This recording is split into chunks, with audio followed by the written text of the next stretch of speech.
Being the best golfer on the planet isn't just about winning tournaments. It's about sustained excellence that separates you from every other player in the world. Did you know that since the official world golf ranking began in 1986, only 25 players have reached the number one position? Or that Tiger Woods held the top spot for 683 weeks, more than twice as long as the next closest player? In this video, I'll break down every golfer who has reached world number one, from the dominant champions who held the position for years to the surprising players who briefly claimed the throne. These aren't just statistics, they're the stories of players who reached golf's ultimate individual achievement. And the most surprising part? Some major champions with multiple wins never reached number one, while others made it to the top without ever winning a major championship. Bernhard Langer and Seve Ballesteros. The official world golf ranking was established in 1986, with Bernhard Langer of Germany becoming the first official world number one on April 6, 1986. Langer's reign was brief, just 3 weeks, before Spanish legend Seve Ballesteros took over. Ballesteros dominated the early ranking system, holding the top spot for 61 weeks between 1986 and 1989. His creative shot-making and charismatic personality made him golf's global superstar in the pre-Tiger era.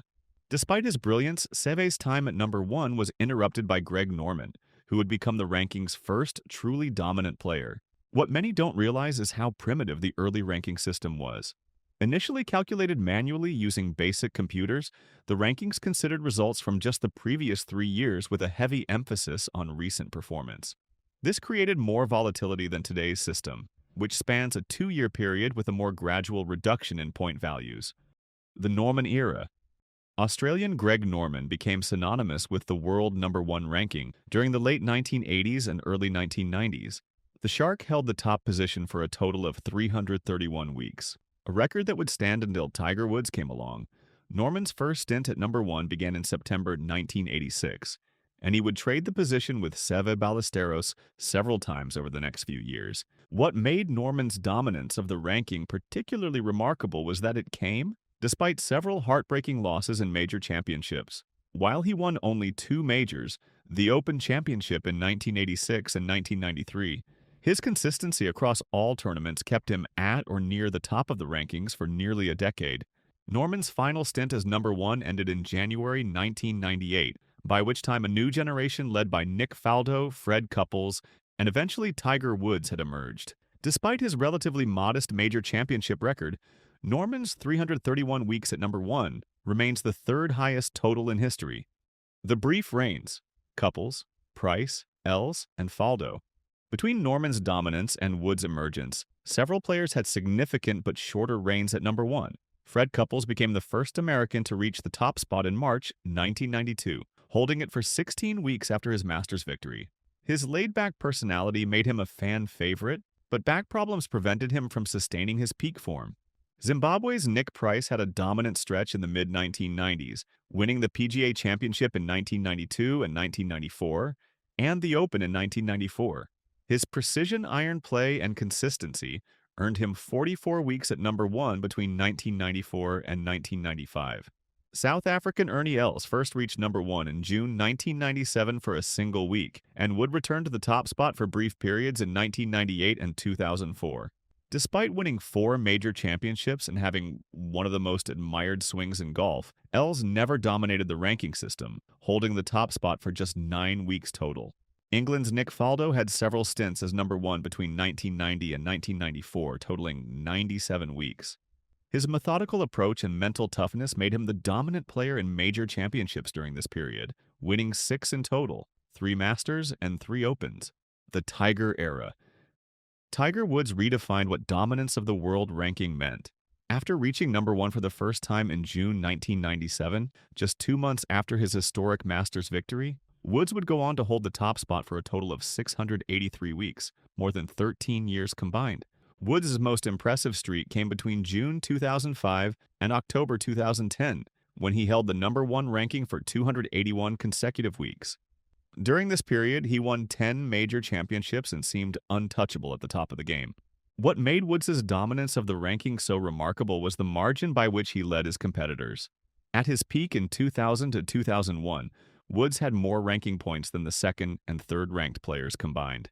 This level of separation has never been approached by any other player. Woods' final stint as world number one ended in May 2014, by which time injuries had begun to take their toll on his game.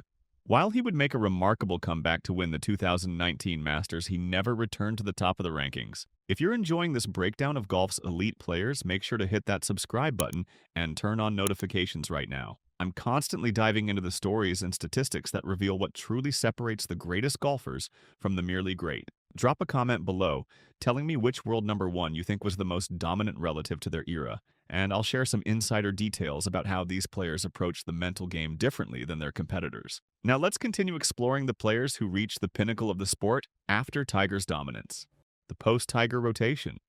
After Woods' historic run, the world number one ranking became much more volatile. Between October 2010 and August 2014, the top spot changed hands 11 times among 4 players: Lee Westwood, Martin Kaymer, Luke Donald, and Rory McIlroy. England's Lee Westwood became the first player to dethrone Woods in October 2010, ending Tiger's 281-week streak. Despite never winning a major championship, Westwood's consistency across all tournaments earned him the top spot for a total of 22 weeks across 2 stints. Germany's Martin Kaymer had a brief 8-week reign at number 1 in early 2011, following his 2010 PGA Championship victory. Though he would later win the 2014 U.S. Open, Kaymer never returned to the top position. Luke Donald achieved something remarkable in 2011 by becoming world number 1 despite never having won a major championship. The Englishman's precision short game and consistency led to him topping both the PGA Tour and European Tour money list in the same year, an unprecedented achievement. Donald held the top spot for a total of 56 weeks between May 2011 and August 2012. Northern Ireland's Rory McIlroy emerged as the most likely successor to Woods' dominance, first reaching number 1 in March 2012 after winning the Honda Classic. McIlroy has had 8 separate stints at number 1, totaling 122 weeks, the 4th highest in history. His most recent reign came in 2020, showing remarkable longevity at the top level. The recent years: Johnson, Spieth, Thomas, and more. The period from 2014 to the present has seen the greatest volatility in the world rankings history, with the top spot changing hands frequently among a group of elite players. Dustin Johnson's powerful game and improved wedge play earned him 135 weeks at number 1 across 5 different stints between 2017 and 2021, the 3rd longest total reign in history. His 64-week streak in 2017 to 2018 represented the longest continuous run at number 1 since Woods. Jordan Spieth's remarkable 2015 season, when he won the Masters and U.S. Open and narrowly missed the Grand Slam, propelled him to number 1 for 26 weeks. His creative short game and putting prowess made him briefly look like the next dominant player before swing struggles interrupted his ascent. Justin Thomas, Brooks Koepka, and Jon Rahm have all had significant stints at number 1 in recent years. Koepka's major championship prowess, 4 wins between 2017 and 2019, earned him 47 weeks at the top, while Thomas, 5 weeks, and Rahm, 43 weeks, established themselves as consistent forces at the top of the game. The most recent additions to the world number 1 club include Scottie Scheffler, whose dominant early 2022 season included a Masters victory, and Collin Morikawa, whose technical precision brought him to as high as world number 2 and within reach of the top spot, though he never officially became world number 1. The major winners who never made it.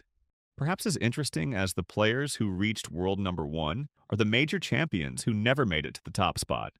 Some of golf's most accomplished players never reached number 1, highlighting how the ranking rewards consistent performance across all tournaments rather than just success in the biggest events. Phil Mickelson, despite winning 6 major championships and 45 PGA Tour events, never reached world number 1. He spent an incredible 270 weeks at number 2, often blocked from the top spot by Tiger Woods' dominance. Other multiple major winners who never reached number 1 include Payne Stewart, 3 majors, Retief Goosen, 2 majors, John Daly, 2 majors, and Bubba Watson, 2 majors. Each had periods of brilliance but lacked the week-to-week consistency required to top the rankings. The case of Tom Watson is particularly interesting. One of the greatest players in history with 8 major championships, Watson never held the official number 1 ranking simply because his prime years, 1970s and early 1980s, came before the ranking system was established in 1986. How the ranking works. The world ranking system has evolved significantly since its inception. Today, it operates on a 2-year rolling period, with points gradually reducing in value after 13 weeks. The events are assigned point values based on the strength of the field, with major championships offering the most points, 100 for the winner. This system rewards both recent form and sustained excellence, though it has been criticized for potentially overvaluing certain tours and undervaluing others. The ranking's importance has grown over time, as it now serves as the primary qualification method for major championships and other elite events. Recent modifications have attempted to make the system more globally equitable, recognizing the increasing depth of talent across different international tours. However, debates continue about whether the ranking accurately reflects the true hierarchy of golfing talent. The world number one ranking tells the story of golf's evolution over the past 4 decades, from the early European dominance of Ballesteros and Faldo to the unprecedented reign of Tiger Woods and the current competitive balance. The ranking reflects how the game has changed and grown.